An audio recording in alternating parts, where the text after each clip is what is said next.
In the bustling city of the United Arab Emirates, amidst towering skyscrapers, Dr. Rahim, a skilled psychiatrist, was renowned for tackling the most challenging cases. He specialized in delving deep into the human psyche. One day, he received an unusual call from a family seeking his help. The voice on the other end, belonging to Saif's mother, trembled with fear and desperation. "My son.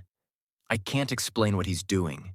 He says strange things and draws frightening scenes. We're scared of him." Always drawn to new challenges, Rahim decided to take on the case. He believed every human mind had a unique key, and Saif was just another puzzle waiting to be solved. Little did he know that this puzzle would consume him entirely. Saif, a 10-year-old boy, entered the therapy room, sitting silently in a corner, his eyes shining with an intensity beyond his age. There was no fear or anxiety as in most children Rahim encountered. There was something else in his gaze. Something inexplicable. Rahim began speaking in his usual calm tone. "Hello, Saif. Would you like to tell me about yourself?" The child didn't respond. He stared at the doctor for a long moment, then whispered, "I know you." Rahim raised an eyebrow, surprised. "You know me?" Saif nodded and said calmly, "I know what you did." Rahim brushed off the comment, thinking it was merely a reaction from a troubled child. Yet he couldn't shake off a peculiar unease. With each session, Saif shared uncanny details. During one session, while drawing, he said, "This woman. I saw her in your house." Rahim glanced at the paper. The drawing depicted a woman with long hair, her face scratched, and her eyes lifeless. "Who is this?" Rahim asked cautiously. "Don't you know her? She was in your dream last night," Saif replied. Rahim was stunned. He hadn't told anyone about the nightmare that haunted him the night before, where he saw a woman identical to the one in the drawing standing by his window. Determined to dig deeper, Rahim investigated Saif's background. He visited the boy's family and discovered that the child had a turbulent childhood. His father had died in a bizarre accident at home, and his mother suffered from depression. His father spoke of strange things before his death, just like Saif does now. The mother confided anxiously. Rahim's curiosity grew, and he began researching the family's history. He found that the house they lived in had a dark past.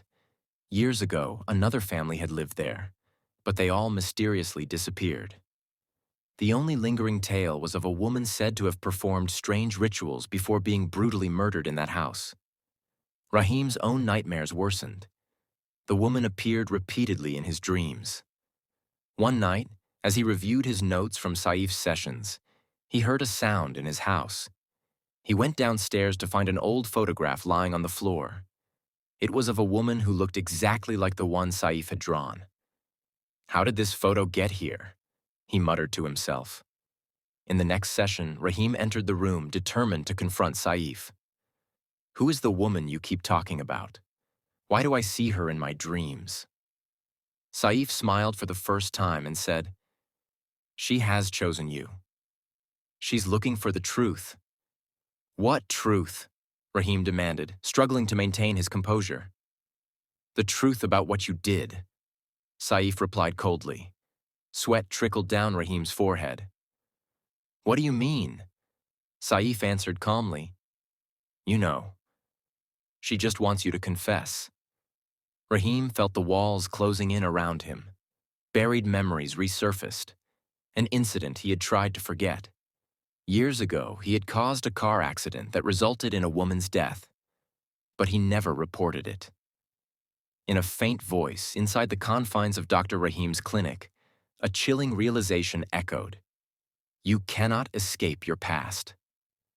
It always waits for you. The next night, Rahim vanished. The police found his journal in his clinic, filled with disturbing sketches of the same woman Saif had drawn. As for Saif, he suddenly became completely normal. He stopped talking about the woman and returned to his life as if nothing had happened. When his mother asked him about Dr. Rahim, he replied with a cold smile. She took him. He's not angry anymore. Rahim's house was later sold after his disappearance, but rumors began to circulate that those who lived there heard whispers at night and saw shadows moving in the corners. Don't forget to support us by hitting the like button, sharing your thoughts on the story, and sharing the video with friends and family to spread awareness. Subscribe to the channel to remain part of the family. Thank you for your support, and see you soon.